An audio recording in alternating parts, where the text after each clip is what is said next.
앞서 기름값 상승에 따른 정부의 유류세 인하 조치 소식 전해드렸는데요.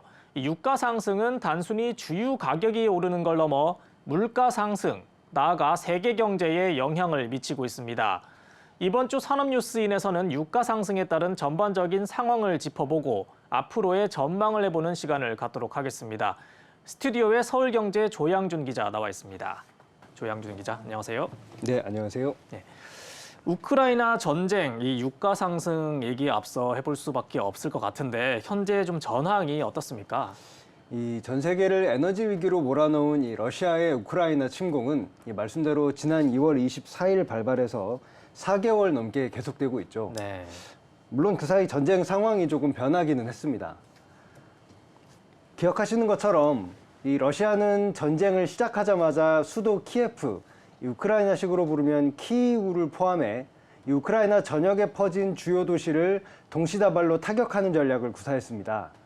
그러나 우크라이나가 결사항전을 벌이고 미국과 유럽 등에서 최신식 무기를 대규모로 지원하면서 예상 밖으로 러시아가 고전을 면치 못했죠.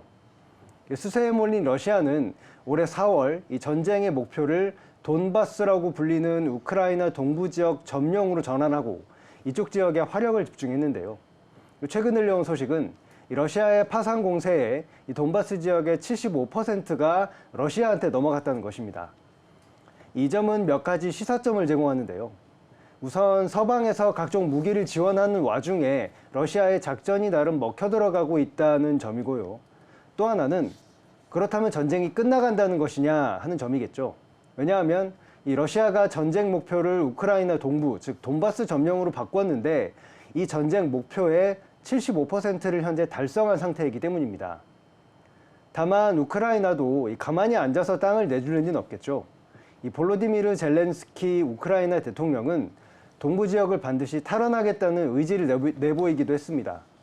결국 양국 간 전투가 어쩌면 지금보다 더 치열하게 펼쳐질 수 있다, 이런 전망도 나옵니다. 예, 얼마 전에는 휴전 소식도 들리고 했는데 어찌됐든 이 러시아 우크라이나 전쟁이 계속 될 거라는 그런 전망이 좀 지배적인 것 같습니다. 이 세계 에너지 시장으로 봤을 때는 참 달갑지 않은 소식인 것 같은데요. 맞습니다. 앞서 말씀드린 것처럼 우크라이나 전쟁은 세계 경제에 막대한 손해를 끼치고 있는데요. 네. 대표적인 분야가 바로 에너지 분야죠. 그렇죠. 이 시간을 통해서도 국제유가 상승 소식은 여러 번 전해드린 바가 있는데요. 이 국제유가는 여전히 배럴당 100달러 안팎에서 거래가 되고 있습니다만 이 향후 전망치가 그야말로 하늘 높은 줄 모르고 오르고 있습니다.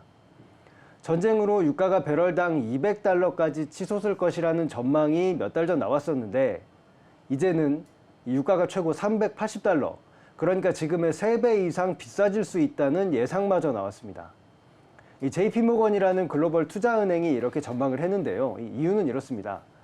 현재 미국과 유럽은 러시아 원유의 수입을 금지하는 일명 금수 조치를 내린 상태죠. 또 러시아산 원유에 가격 상한을 적용해서 이 러시아가 미국이나 유럽이 아닌 다른 나라의 원유를 팔아도 손에 쥐는 수익을 크게 감소시키겠다는 조치도 마련하고 있습니다. 이 러시아는 세계 원유 공급량의 7%가량을 책임지고 있는 세계 2위 원유 수출국이죠. 따라서 러시아가 보복 차원에서 러시아산 원유 생산을 확 줄여버릴 수 있다는 것입니다. 생산이 줄면 당연히 가격은 폭등할 수밖에 없고 따라서 유가가 380달러까지 오르는 것이 전혀 불가능한 이야기가 아니라는 것입니다. 네, 사실 멀리 갈 것도 없이 국내 이 휘발유나 경유 가격만 봐도 굉장히 많이 기름값이 올랐는데 사실 소비자들이 체감을 좀 못하고 있습니다. 정부가 유류세 인하도 조치도 하고 했는데 좀 그 상황은 좀 어떻죠? 예. 현재 전국 평균 휘발유 가격은 리터당 2,110원 안팎을 기록하고 있습니다. 네. 지난 5월부터 6월 사이에 한 달 동안 정말 하루가 멀다고 오르던 것에서 상승세가 조금 주춤한 상태이기는 한데요. 네. 그러나 피부에 와닿지 않는 것이 사실이기도 하죠. 우선 정부가 이달부터 유류세, 즉 석유나 휘발유 같은 기름에 매기는 세금의 인하율을 최대 37%로 높이는 조치를 취했죠. 37%면 이 법에서 정한 최고 한도라고 하는데요. 그럼에도 이 조치로 인한 기름값 인하 효과가 별로 크지 않다는 것이 현재까지는 대체적인 평가입니다. 주유소별로 기름값이 천차만별인 것도 문제인데요.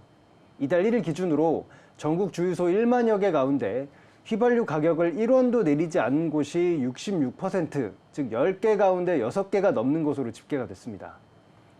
오히려 휘발유 가격을 높인 주유소 숫자도 400개 이상으로 나타났습니다. 그렇다고 정부가 주유소에 직접 가격을 내리라고 강제할 수는 없겠죠. 그래서 유류세 인하 같은 가격이나 유도 정책을 쓰는 것이고요.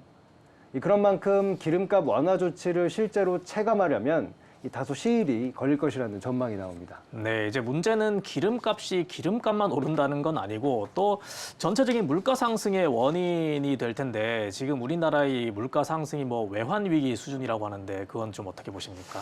맞습니다. 지난 5일 통계청이 발표한 6월 소비자 물가 지수는 1년 전 같은 달보다 6% 상승했습니다. 네. 이전 물가 상승률이 6%대를 기록한 것은 1998년 11월이었는데요.